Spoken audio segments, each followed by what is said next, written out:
What happens when a time-traveling troublemaker attempts to mess with Marvel's most sacred timeline, especially one wearing the same face as the maniacal Doctor Doom?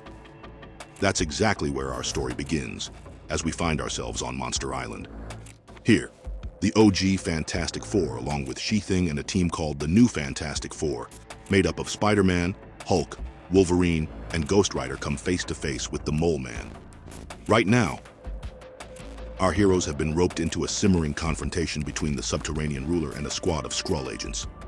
Things get heated between the two parties, and it's up to Marvel's champions to prevent an all-out war between the factions.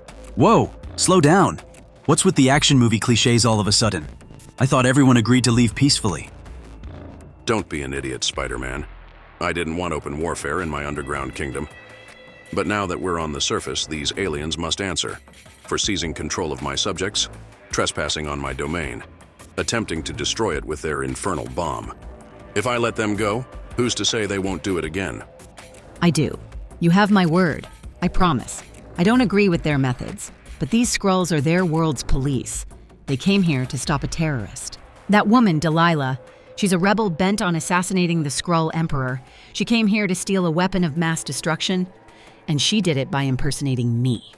Sue Storm Richards, aka the Invisible Woman, explains how Delilah used her low-level telepathy to take control of the minds of her friends and family, all to get her hands on a powerful weapon called the Technotroid.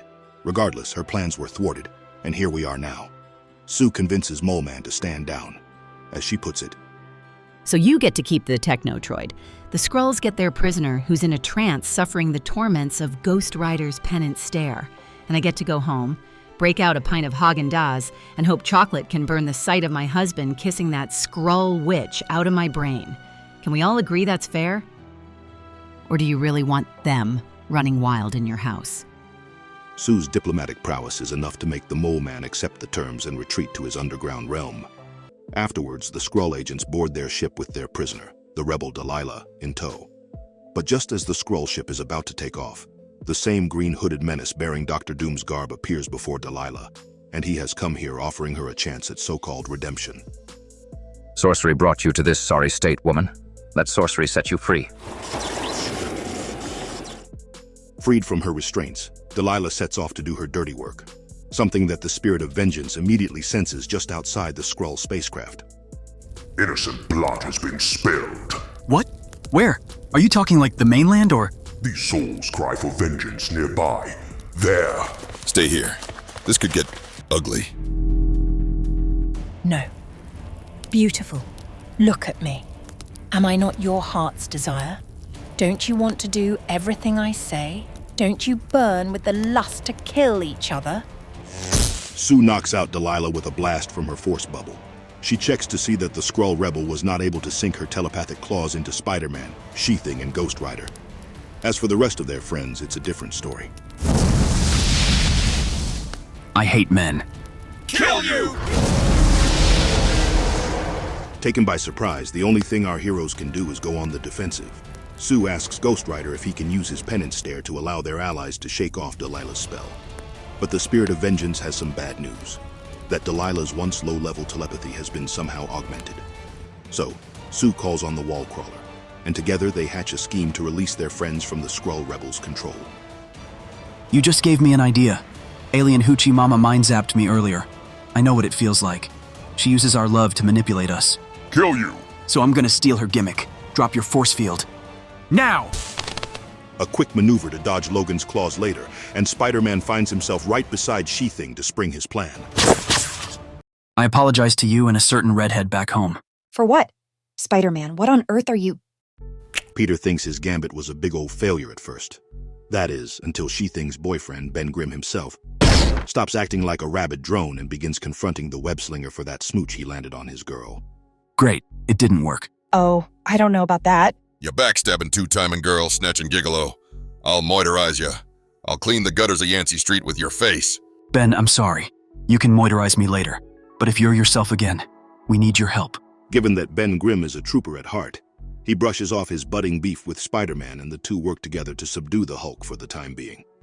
From there, Spidey swings over to the smoke show that is Sue Storm Richards. Sue, I think you know what has to happen. Believe me, if there were any other way. Spider-Man, stop apologizing. and kiss me. Let's just say Spider-Man's on a roll. Not only did he get to land a couple of wet ones on two beautiful women this fine day, but his kiss with Sue proves to be so effective that it frees both his husband, Reed, and her younger bro, Johnny, from Delilah's spell. What? It can't be. Spider-Man. Kissing my sister?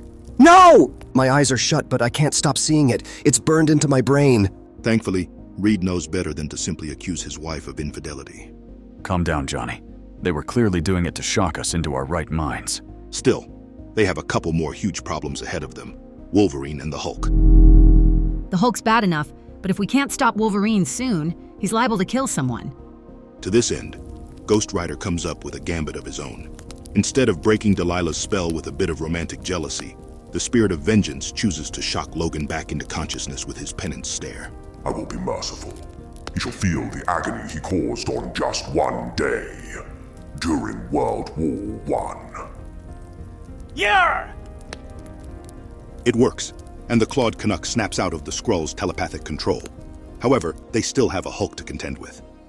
Power scaling aside, Ben proves he's more than just the Fantastic Four's muscle when he comes up with an idea to force Delilah into freeing the Hulk from her control. Can I point out we still have a rather large loose end? Don't worry about nothing, baby. Bashful Benji just got herself an idea. That Skrull chick wants the spaceship so she can lam out of here, right? Oh, that's brilliant, Ben. Natural, Ree. On the count of 3, Sherry. It's clobbering time. No, you idiots, you'll wreck it. Delilah is forced to release the Hulk from her spell. And knowing that she's been cornered, the rebel finally surrenders. The Skrull agents take her back to custody in the aftermath. With the extraterrestrials gone, Ben reassures Pete that there's no hard feelings between them for what happened with She-Thing earlier. They then bid farewell to the rest of the new Fantastic Four, but Pete decides to stay behind. After all, he still has to see a thing about a girl. Mrs. Richards, I just wanted to say, Spider-Man, you can call me Sue, the way you always have. I really hope you won't feel strange around me just because we shared, well, let's face it, the most awkward kiss in the history of mankind. Say what you will, but there's no denying there's chemistry between these two fine specimens, as we soon learn from their conversation. I am so relieved to hear you say that. I mean, no offense, but it was just weird. Not that you're not beautiful and all. Thank you. And your costume covers you head to toe, so I have no idea what you look like. Hey, in my world, that's a compliment I'll gladly accept. It's just, I'm usually a little, well, uncomfortable around women. I never would have guessed. Zing. No, I mean it.